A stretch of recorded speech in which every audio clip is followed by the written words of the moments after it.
Hello विद्यार्थियों, हमने अपने पिछले वीडियो में रीति काल की प्रतिपाद्य को समझा था। साथ ही उसकी प्रवृत्तियों पर भी हमने चर्चा की थी। जैसा प्रतिपाद्य था उसी के अनुसार उस समय के काव्य की विशेषताएं हमें मिलती हैं। इसमें हमने 3 विशेषताओं पर प्रकाश डाला था। सामंती अभिरुचि, जिसमें हमने स्पष्ट किया था कि यह काल सामंती अभिरुचि का काल रहा है और सभी कवियों ने सामंती अभिरुचि को ध्यान में रखते हुए काव्य रचना की है। हमने दूसरी प्रवृत्ति के रूप में देखा था आचार्यत्व प्रदर्शन की प्रवृत्ति।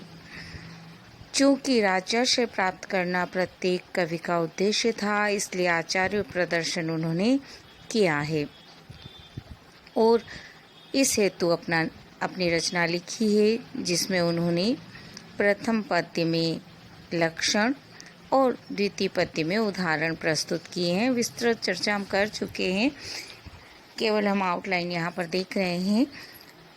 तीसरी जिस प्रवृत्ति पर हमने चर्चा की थी वह था श्रृंगारिकता।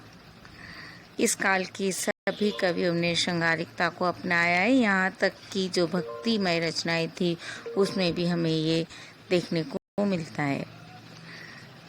चौथी प्रवृत्ति जिस पर आज हम प्रकाश डालने वाले हैं वह है नारी सौंदर्य चित्रण। जब हम श्रृंगारिकता की बात करते हैं तो श्रृंगारिकता की बात में नारी सौंदर्य चित्रण प्रमुख विषय बनकर उभरता है। श्रृंगारकालीन इस रीतिकालीन काव्य में नारी के रूप चित्रण को बहुत अधिक महत्व दिया गया।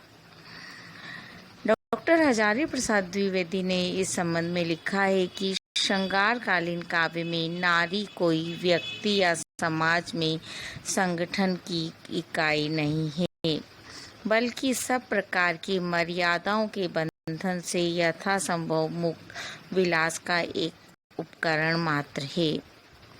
अर्थात नारी की जो व्यक्तिगत सत्ता थी, जीवित सत्ता थी, उसकी जो भावनाएं थी, उन सब भावनाओं को नकार दिया गया और केवल एक विलास के उपकरण के रूप में उस समय के पुरुषों के द्वारा, कवियों के द्वारा, जिन्हें हम समाज का सबसे संवेदनशील अंग मानकर चलते हैं, उसके द्वारा उपयोग किया गया। इस तरह से एक तरह से नारी की व्यक्तिगत सत्ता को ही समाप्त कर दिया गया और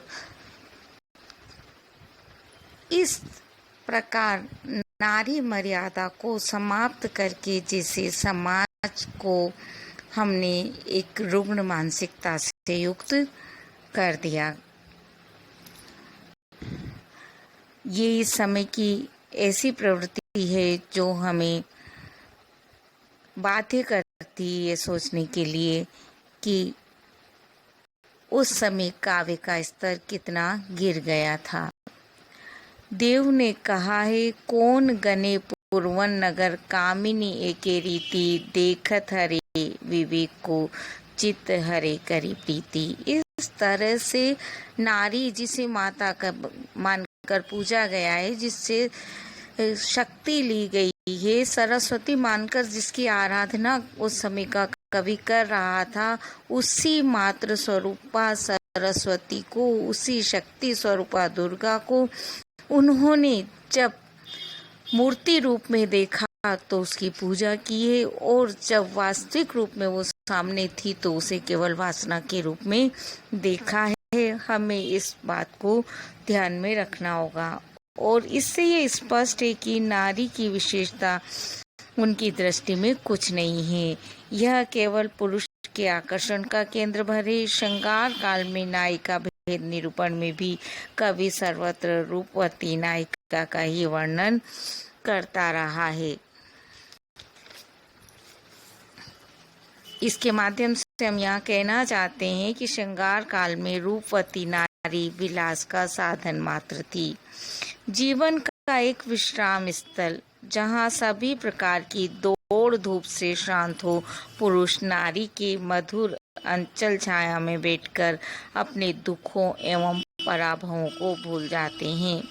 श्रृंगारकालीन कवि नारी के सामाजिक रूप, गृह लक्ष्मी एवं मातृ रूप का निरीक्षण ही नहीं कर सका। वह तो परकीय नायिका के वर्णन में ही अधिक अनुराग प्रदर्शित करता रहा।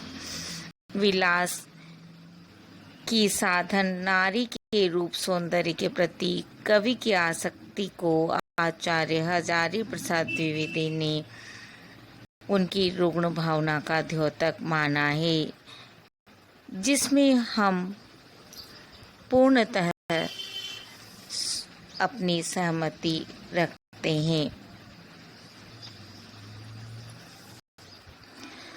चूँकि युग के नैतिक आदर्शों की अनुमति उस समय थी, श्रृंगार काल में काम प्रवृत्ति की अभिव्यक्ति के लिए पूर्ण स्वच्छंदता थी। आध्यात्मिक आवरण में भी श्रृंगारिक कविता नहीं होती थी, वरन स्वतंत्र रूप में भी होने लगी थी। कवि लोग राजाओं की कुत्सित प्रवृत्तियों को संतुष्ट करने के लिए नग्न श्रृंगार का चित्रण करते रहते थे, परंतु इस निर्बाध वासना दृष्टि का एक दुष्परिणाम भी तब हुआ कि काम जीवन का अंतरंग साधन तत्व न रहकर बहिरंग साध्य बन गया। इसलिए इस काल की रीतिबद्ध कविता को श्रृंगारिकता में प्रेम की एक निष्ठता न होकर वासना की झलक ही अधिक मिलती है, और उसमें भी सूक्ष्म आंतरिकता की अपेक्षा स्थूल शारीरिकता का प्राधान्य है। प्रेम की भावना हृदय की प्रवृत्ति है और इसीलिए वह एकोन्मुख होती है, किंतु विलास या रसिकता उपभोग की भावना है जो अनेकोन्मुख होती है। इसी कारण प्रेम में तीव्रता होती है और रसिकता में केवल तरलता होती है। रीतिबद्ध प्रतिनिधि कवि बिहारी, देव, मतीराम आदि रसिक ही थे, वास्तव में ये प्रेमी नहीं थे। इन्होंने बाह्य स्थूल सौंदर्य को अभिव्यक्ति दी है। उनके काव्य में मन के सूक्ष्म सौंदर्य का और आत्मा के सात्विक सौंदर्य का प्राय अभाव ही है, परंतु जहाँ तक रूप अर्थात विषयगत सौंदर्य का संबंध था, वहाँ इन कवियों की पहुँच बहुत गहरी भी थी। एक और बिहारी जैसे सूक्ष्मदर्शी कवि की निगाह सौंदर्य के बारीक संकेत को पकड़ सकती थी, तो दूसरी ओर मतीराम, देव, पद्माकर जैसे कवियों की कविता में रूप सौंदर्य का वर्णन भी बहुत अच्छी तरह हुआ है। पर कुल मिलाकर नारी का जो रूप अभिव्यक्त हुआ है वह केवल वासनात्मक है।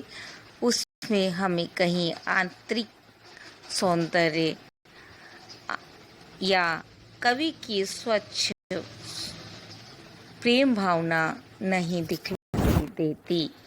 आप इस वीडियो को शेयर करें, लाइक करें और सब्सक्राइब भी। हम शेष विशेषताओं को अगले वीडियो में समझने का प्रयास करेंगे। धन्यवाद।